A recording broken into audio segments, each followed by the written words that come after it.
তোমাদেরকে বলেইছিলাম রিসেন্টলি মায়ের অপারেশন হয়েছে দুটো। তো এর জন্য আমরা এখন কি খাওয়াচ্ছি মাকে। তো আজকে পাবদা মাছের ঝোল করব, কিন্তু জানোই যে মশলা লঙ্কা দেওয়া যাবে না, তো একটু আদা লবণ দিয়ে ভালো করে থেতো করে নিচ্ছি। তারপরে কড়াই গরম করে ওর মধ্যে একটু কালো জিরে দিয়ে শুকনো খোলায় একটু ভেজে নিয়ে ওর মধ্যে সামান্য সর্ষের তেল দিয়ে বুলিয়ে নিচ্ছি। তারপরে এর মধ্যে দিয়ে দেবো পেঁয়াজ কলি।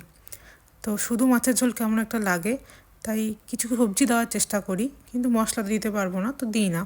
তো হলুদ আর লবণটা মাপ মতো দিই, লবণটা একটু ভালো মতো দিই যাতে খেতে টেস্ট লাগে।